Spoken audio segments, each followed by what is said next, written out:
Di Jepang zaman dulu, kehilangan kehormatan lebih memalukan daripada kematian, dan para samurai memilih mati daripada hidup tanpa harga diri. Bayangkan hidup di sebuah zaman di mana satu kesalahan kecil bisa berakhir dengan pedang di perutmu sendiri. Itulah dunia samurai. Mereka muncul sekitar abad ke-8 hingga ke-9 sebagai pengawal bangsawan. Kata samurai berasal dari saburau, artinya melayani. Tapi sejarah mengubah mereka menjadi penguasa. Tahun 1185, Perang Genpei mengguncang Jepang. Klan Minamoto mengalahkan Taira. Dan pada 1192, Minamoto no Yoritomo diangkat sebagai shogun pertama Keshogunan Kamakura. Sejak saat itu, Jepang bukan lagi dipimpin kaisar secara militer, tapi oleh para samurai. Masuk abad ke-15, era Sengoku, negeri terpecah, daimyo atau tuan tanah saling bunuh, kota pun terbakar.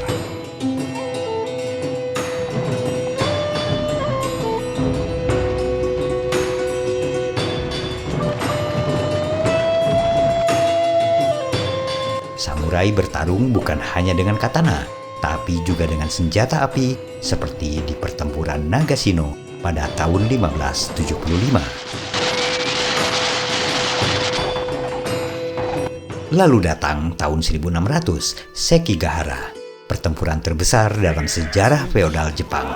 Tokugawa Ieyasu menang.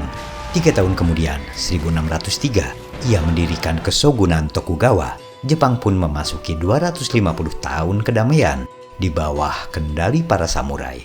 Tapi kekuatan mereka bukan cuma di pedang. Mereka hidup dengan Bushido, alias jalan kesatria, kesetiaan mutlak, keberanian total, kehormatan di atas segalanya. Jika gagal menjaga kehormatan, seorang samurai bisa melakukan seppuku, ritual bunuh diri, bukan karena kalah, tapi karena bertanggung jawab. Namun, tidak semua pejuang adalah samurai. Ada ronin, samurai tanpa tuan.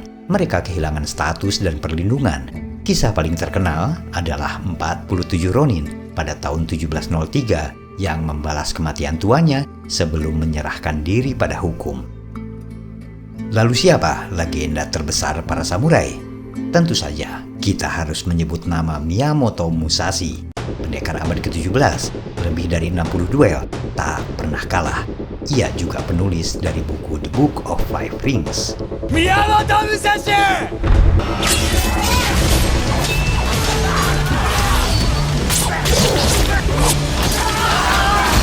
Kemudian Oda Nobunaga, seorang jenius militer, pelopor penggunaan senjata api besar-besaran, peletak fondasi penyatuan Jepang.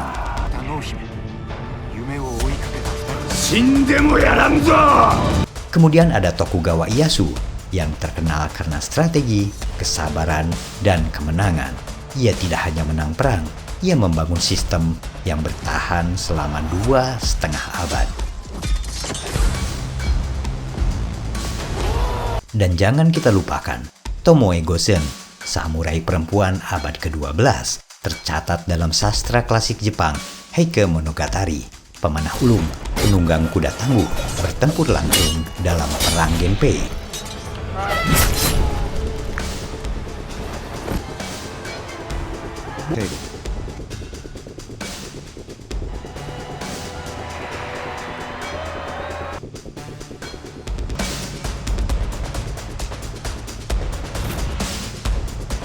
Tapi semua era ada akhirnya.